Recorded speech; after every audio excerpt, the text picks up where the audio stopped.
Ok, esse é o segundo vídeo, né? Então nós vamos olhar o seguinte dentro da palavra. Olha, diz assim, nós encontramos de Apocalipse capítulo 6 até Apocalipse capítulo 19, tribulação, grande tormento, aflições em geral na terra, e nós vamos ver aflições no céu, no sol, na lua, nas estrelas. Nós vamos ver que a palavra de Deus está se cumprindo e o homem dorme.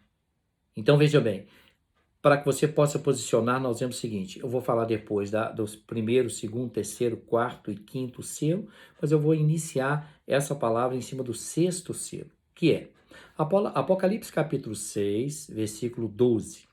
E havendo aberto o sexto selo, olhei, e eis que houve um grande tremor na terra. O sol tornou-se negro como um saco de silício, uma crina, um tecido felpudo, tá? E a lua tornou-se como sangue. As estrelas do céu caíram sobre a terra, como quando a figueira lança de si os seus figos verdes, abalada por um forte vento. E o céu retirou-se como um livro que se enrola, e todos os montes e ilhas foram removidos de seus lugares. E os reis da terra, e os grandes, e os ricos, e os tribunos, e os poderosos, e todo servo e todo livre, que se esconderam nas cavernas e nas rochas das montanhas. E diziam aos montes e aos rochedos: caia sobre nós. Esconde-nos do rosto daquele que está sentado sobre o trono e da ira do Cordeiro. Porque é vindo o grande dia da ira do Cordeiro, e quem poderá subsistir? Está lá em Apocalipse capítulo 6, versículo 12 até o 17. Ele profetiza aqui essa situação no sexto selo, e que nós vemos que Deus começa a tratar com o homem no aspecto de acerto.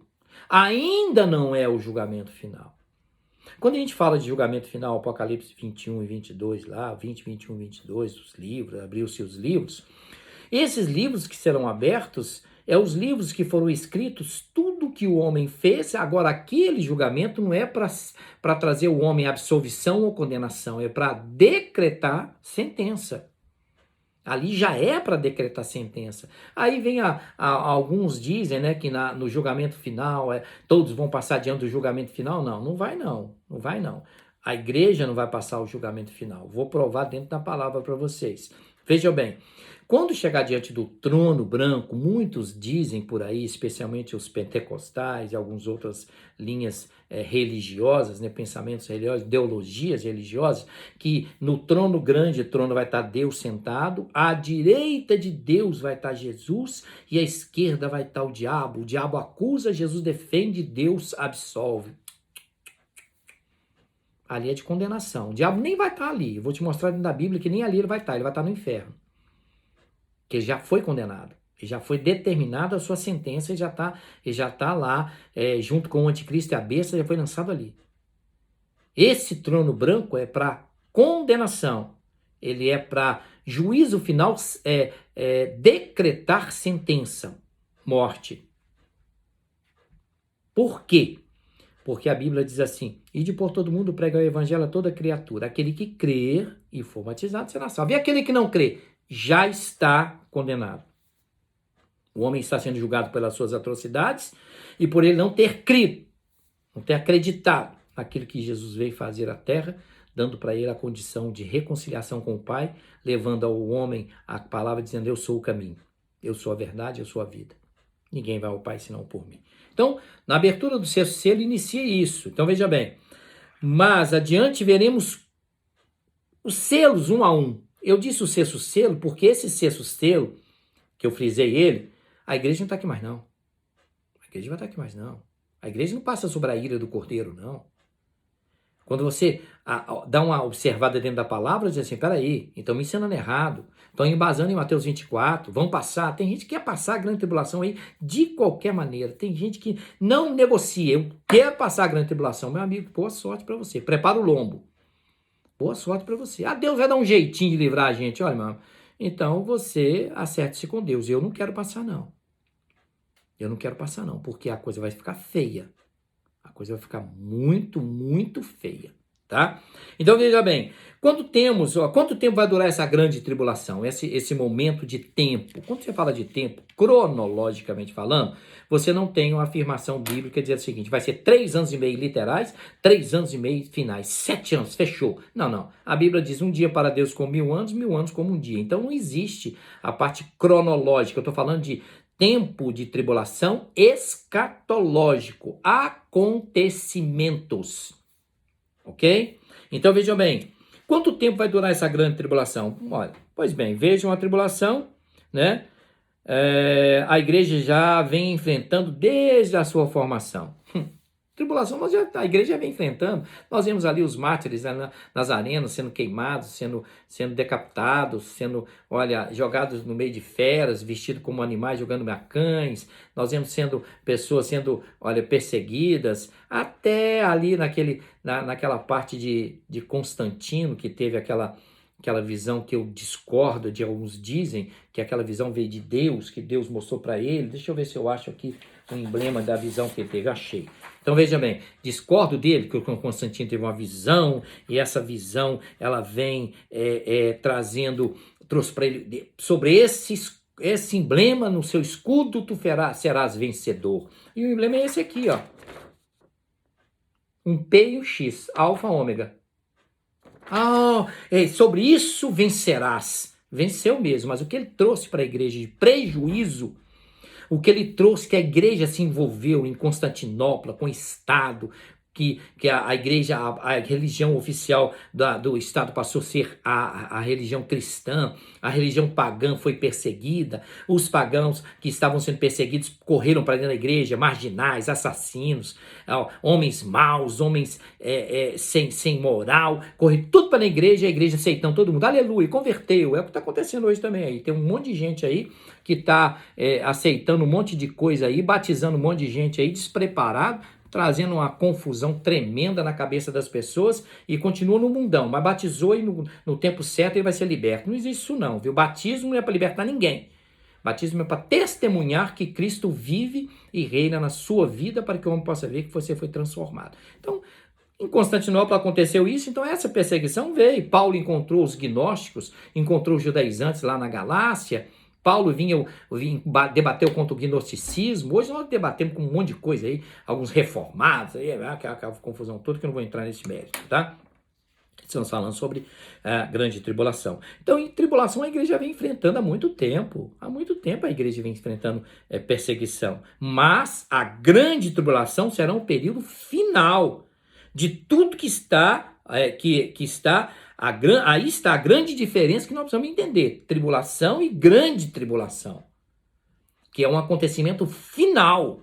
Um acontecimento único. Que nunca houve, o que diz a Bíblia em Marcos e Mateus. Olha, nunca houve e nunca mais haverá. Então é um momento único. É um momento que o homem precisa se preparar para isso aí. Não quer dizer que ele vai passar a grande tribulação, não. A igreja vai passar a grande tribulação? Muitos perguntam para mim, pastor, a igreja vai passar a grande tribulação? Eu falei, não. Mas ela vai passar o princípio das dores. Já estamos iniciando isso aí, tá? Tem gente, eu fico observando em 2018, 17, gente fazendo conta, numerologia em cima. Aí eu fui dar uma opinião sobre isso aí, 2017, o camarada veio e mostrou que o 2 é corpo, o 0 é a igreja, o 1 é Deus, o 7 é a perfeição, é o ano da vitória. Quando eu falei alguma coisa sobre isso aí, quase que eu fui escalpelado. Cadê? Passou, cadê? Nós ficamos vendo assim, essas ondas impetuosas que vêm, como diz a carta de Judas, elas estão aparecendo aí de uma maneira, meu papai, não é brinquedo não. E agora aumentou mais, porque a tecnologia deu voz a quem nunca teve voz. A internet deu voz aos covardes. É bem por aí, tá?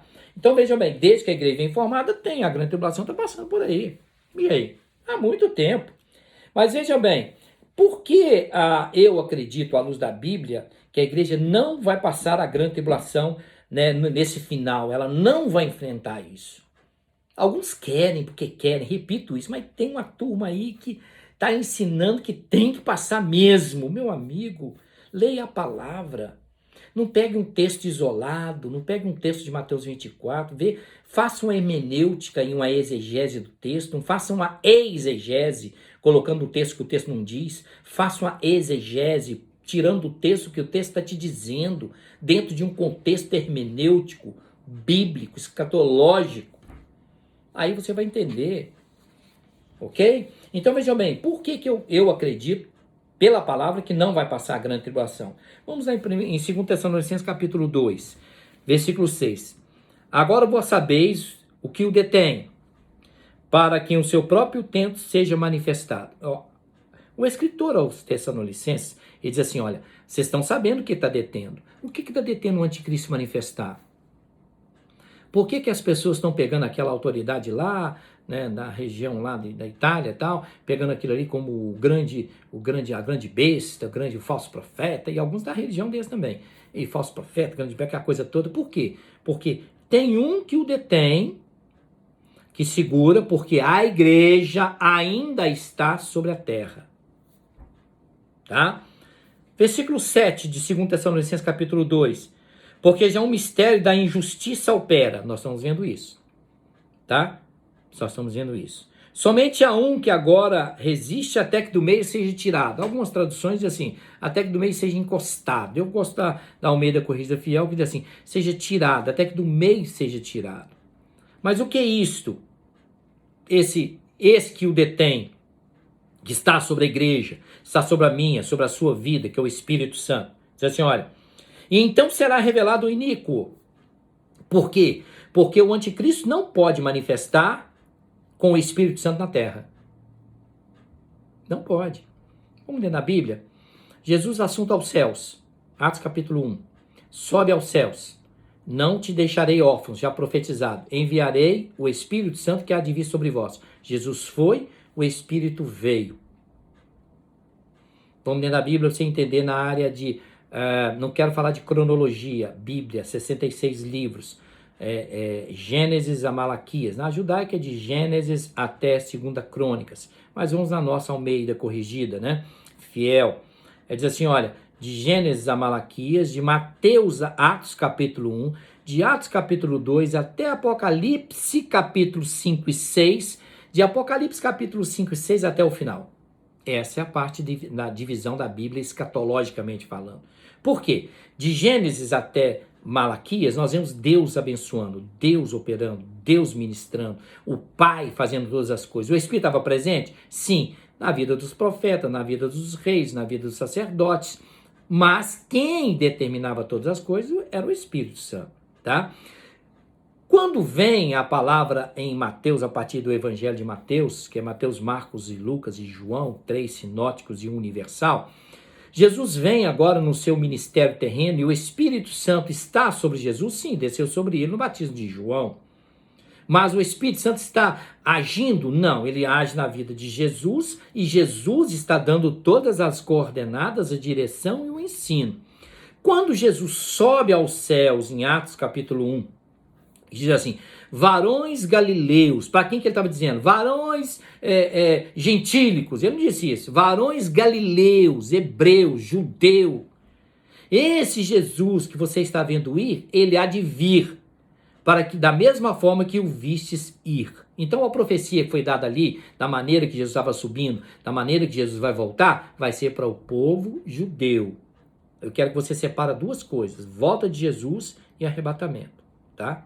Então, dentro desse contexto bíblico, nós vemos que Jesus foi assunto aos céus e Atos capítulo 2 vem o Espírito Santo, convencendo o homem do pecado, da justiça, do juízo, salvação, operação, milagres, maravilhas. E de Atos em Atos conta toda a história da igreja. Atos capítulo 2 nasce a igreja judaica. Depois, na casa de Cornélio, nasce a igreja gentílica. Cornélio ele era um centurião romano, nasce o gentílico.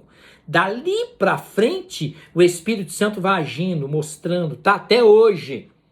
Quando nós chegarmos no momento do arrebatamento, então será revelado o Filho do Iníquo, a quem o Senhor desfará pelo assopro da sua boca e aniquilará pelo resplendor da sua vinda. Ele está dizendo o seguinte, até que do meio seja tirado, ao momento do arrebatamento da igreja, a igreja vai subir sozinha? Não. Isso aí é uma ficção, foi uma visão. Isso é uma visão que as pessoas têm, que são os reformados, que vieram da reforma de Constantino. Tá? Essa reforma de Constantino foi feita por Lutero, foi feita por Calvino, e ela foi feita ali com acordo com o Estado, com Constantino, que é a confusão toda, e trouxe essa bagunça toda que nós estamos vendo aí. Eu não concordo. Eu sou da reforma, nunca fui e nunca vou ser, eu sou da Bíblia. Não me chama de reformado não, que é complicado, tá? Então vejam bem, até que do meio seja tirado, aí o Espírito Santo vai ser tirado, levado assunto ao céu com a igreja, o Espírito Santo vai levar, por quê? Olha, a esse cuja vinda é, segundo a eficácia de Satanás, com todo o poder, sinais, prodígios e mentiras. Eu estou falando de quem está detendo o anticristo, tá? Por enquanto. Aí diz assim, olha, versículo 10, em todo engano e injustiça, os que perecem porque não receberam o amor de Deus da verdade para se salvarem. Tô salvo, mas tô na terra. Que conversa é essa, rapaz? Como é que fica a promessa de Jesus em João 14? Não se turbe o vosso coração, credes em Deus, credes também em mim, na casa do meu pai há muitas moradas. Se fosse assim, vos teria dito, vou-vos preparar lugar, e quando eu for e voltar, vos levarei para mim mesmo, para que onde estiver, estejais vós também. Ele não está falando só para judeu, não, ele falou para gentílico. Tá dando para entender? Paro aqui e volto no próximo vídeo.